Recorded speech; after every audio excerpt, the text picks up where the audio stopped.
ফাইনালে পা রেখে এখন বিশ্বকাপের শিরোপা ছোঁয়ার অপেক্ষায় স্পেন। এদিকে দ্বিতীয় সেমিফাইনালে মুখোমুখি হবে আর্জেন্টিনা ও ইংল্যান্ড। তবে ফাইনালে এই দুই দলের মধ্যে কাকে প্রতিপক্ষ হিসেবে চান স্প্যানিশ কোচ লুইস দা লা ফুয়েন্তে নিজেই জানিয়েছেন সেই পছন্দের কথা। বিস্তারিত ডেস্ক রিপোর্টে। সেমিফাইনালে ফ্রান্সকে হারিয়ে ফাইনালে ওঠার পরপরই স্পেন জুড়ে ছড়িয়ে পড়ে উৎসবের আমেজ। এর মধ্য দিয়ে ইতিহাসের দ্বিতীয় শিরোপা জয়ের কাছাকাছি পৌঁছে গেছে দলটি। তবে এই আনন্দ উল্লাসের মধ্যেও নিজের চিরচেনা শান্ত ভাব ধরে রাখেন coach Luis de la Fuente. চোখে জল না থাকলেও কণ্ঠে স্পষ্ট ছিল আবেগের ছাপ। এই স্প্যানিশ কোচ এবার ফাইনালের প্রতিপক্ষ নিয়ে জানালেন নিজের মতামত।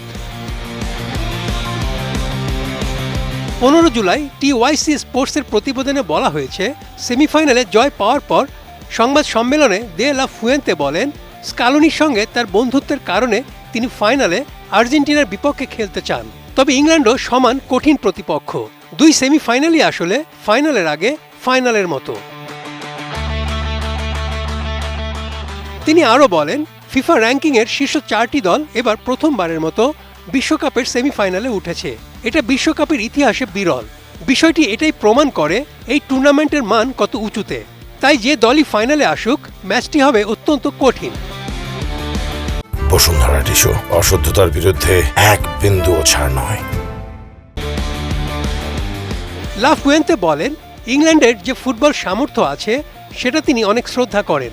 বিশ্বকাপে আসার আগে তিনি তাদের অন্যতম প্রকৃত শিরোপা প্রত্যাশী দল হিসেবে উল্লেখ করেছিলেন। বড় দুই দলের মধ্যে এটি হবে একটি হাড্ডাহাড্ডি লড়াই। তবে তারা দুই দলকেই খোলা মন নিয়ে স্বাগত জানাবে। ফ্রান্সের বিপক্ষে জয়ের গুরুত্ব তুলে ধরে স্পেন কোচ বলেন, তারা বিশ্বের অন্যতম সেরা দলের বিপক্ষে খেলেছে। ফ্রান্সের খেলোয়াড়রা সবাই প্রশংসার দাবিদার। তাদের নিবেদন, উদারতা ও প্রতিভা অসাধারণ। আজ তাদের খেলাটা ছিল দেখার মতো।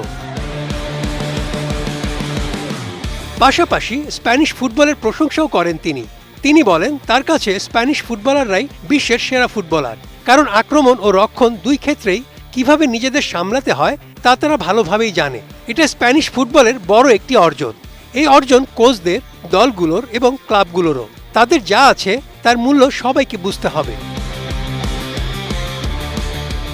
মূলত স্পেনের কোচ লুইস দে লা ফুয়েন্তের সঙ্গে আর্জেন্টিনার কোচ লিওনেল স্কালোনির সঙ্গে দীর্ঘদিনের বন্ধুত্ব রয়েছে। আরও স্পষ্টভাবে বললে, স্কালোনি সহ বর্তমানের প্রখ্যাত অনেক কোচকে প্রশিক্ষণ দেওয়ার অভিজ্ঞতা রয়েছে ফুয়েন্তের। Desk report, ATN news.